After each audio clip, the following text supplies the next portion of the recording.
ہو سکتا ہے آپ میری ویڈیوز نہیں دیکھ پا رہے ہوں، اس کی وجہ میری ویڈیوز پر لگنے والا بین ہے۔ اس صورت میں آپ یا تو وی پی این استعمال کر سکتے ہیں یا پھر اپنا کنٹری چینج کر کے کوئی بھی اور کنٹری کر دیں تو آپ کو میرا چینل پیج اور میری تمام ویڈیوز دکھائی دینے لگیں گی۔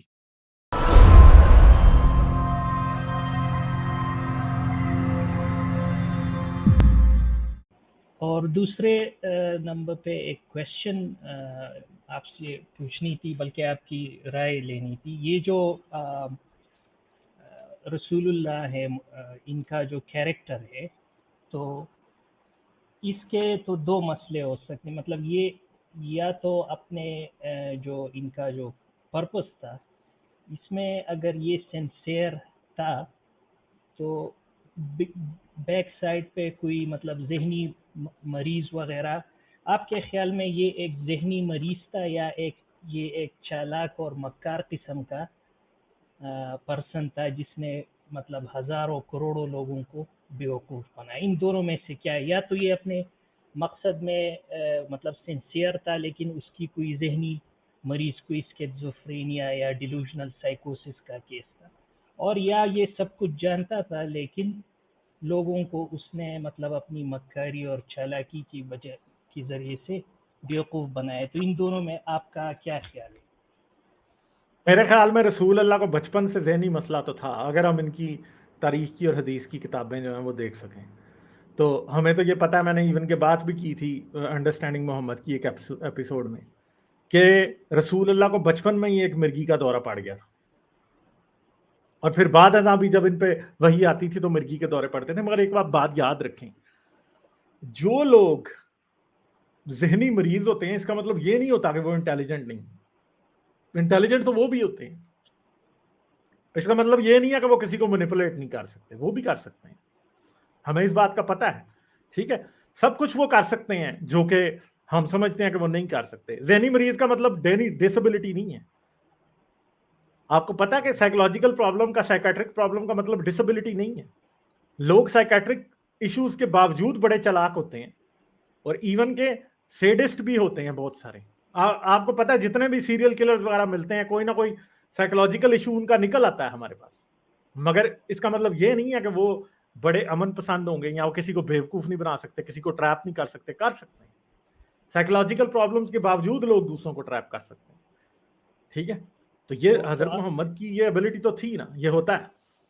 تو آپ کے خیال میں مطلب یہ ذہنی مریض بھی تھا اور ساتھ میں مکار بھی تھا، دونوں؟ میرا خیال یہی ہے، شاید ذہنی مریض بھی تھا مگر اس کو اچھے طریقے سے پتا تھا، کیونکہ اس کی مرضی کی آیتیں وغیرہ اترتی آتی تھی جب بھی وہ چاہتا تھا، ٹھیک ہے؟ ہمیشہ اتر آتی تھی۔ کیوں اتر آتی تھی ہمیشہ؟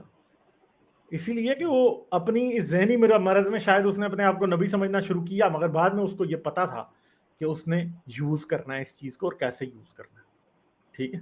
ہاں، سمجھ گئے نا میری بات؟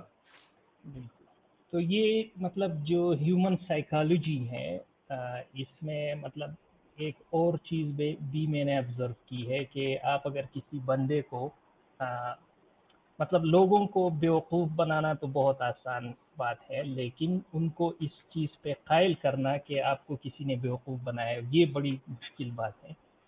لیکن پھر بھی مطلب بعض اوقات جب ہماری ڈیبیٹس ہوتی ہے کسی کے پاس، ہم ان کو لاجواب کر دیتے ہیں، ان کو پتہ بھی چل جاتا ہے کہ یہ بندہ جو آرگومنٹس پیش کر رہا ہے اس کا نہ کوئی جواب ہے نہ کوئی ایکسپلینیشن، لیکن وہ پھر بھی اپنی وہ جو جہالت ہے اس سے مطلب they just stick to that۔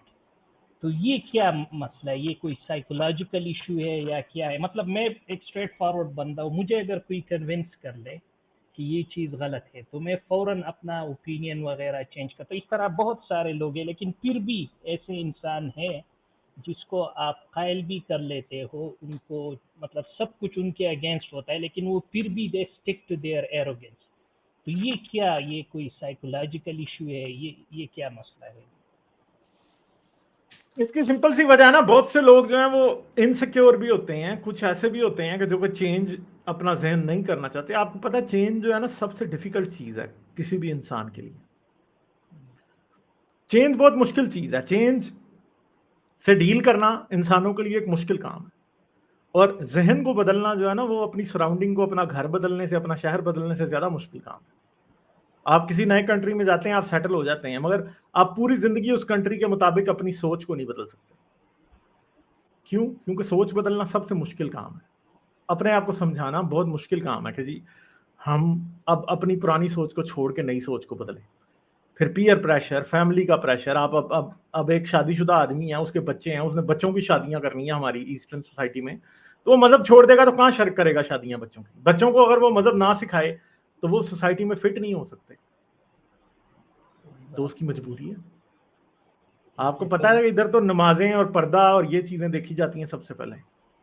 ہاں وہ تو تو ہے بالکل. ہر قسم کا سوشل آسٹرسائزیشن جو ہے نا، وہ آسٹرسائز کیا جاتا ہے لوگوں کو آن دا بیسس آف ریلیجن. کیونکہ ریلیجن ایک ایسی چیز ہے، ٹھیک ہے، یہی مین چیز ہے. اور اس لیے ریلیجن لوگ نہیں چھوڑ سکتے. کئی لوگ ریلیجن کی سچائی کو سمجھ بھی جاتے ہیں مگر وہ پھر بھی نہیں چھوڑ سکتے. کئی لوگ ریلیجن کی سچائی کو نہیں سمجھتے اس لیے وہ نہیں چھوڑ سکتے. تو دونوں طرف سے جو ہے نا یہ it's a double edge sword. مذہب کو نہ چھوڑنے کے بہت سارے ایک سوسائٹی میں رہتے ہوئے فائدے ہیں، اور مذہب چھوڑ دینے کے بہت سارے نقصان ہیں. ٹھیک ہے جی، یہ باتیں ہیں ساری. اور آخر میں آپ کا جو آپ کی جو پرسنل لائف ہے اس بارے میں تھوڑی آئی ایم کیوریس کہ آپ کے جو فیملی ہے پاکستان میں، ان کے ساتھ آپ کی ریلیشن کیسی ہے؟ اور اگر ایک بندہ ابھی فار ایگزامپل بہت سارے فری تھنکرز ہیں، وہ تو اسی ڈر کی وجہ سے یا تو وہ مطلب اپنی فیملی کو ڈسکلوز نہیں کرتے، اگر ڈسکلوز بھی کر لیتے ہیں باہر چلے جاتے تو ان کی جو فیملی ممبرز ہیں ان کے ساتھ ریلیشن شپ مینٹین کرنا وہ ایک بہت مطلب مشکل سی چیز ہے. تو یہ آپ لوگ کیسے مینٹین کر لیتے ہیں؟ میں فیملی کے بارے میں نہ ہی بات کروں تو اچھی بات ہے. ٹھیک ہے، ہاں صحیح ہے. بات میرے تک محدود رہے تو وہی اچھا ہوتا ہے. ٹھیک ہے، مگر یہ ہے کہ اگر آپ یہ سمجھیں کہ میرا کوئی ایتھیسٹ ہونا کو بڑا پسند آتا ہے لوگوں کو، تو وہ نہیں آتا. بس سمپل سی بات ہے. ٹھیک ہے، ٹھیک ہے جی، صحیح ہو گیا. چلیں ٹھیک ہے، بہت شکریہ آپ کا. Okay, thank you. Bye bye. Like, share اور سبسکرائب کرنا مت بھولیں. اس کے ساتھ ساتھ آپ میرے چینل کو پیٹریون پر سپورٹ کر سکتے ہیں. پیٹریون کا لنک ویڈیو کی ڈسکرپشن میں ہے.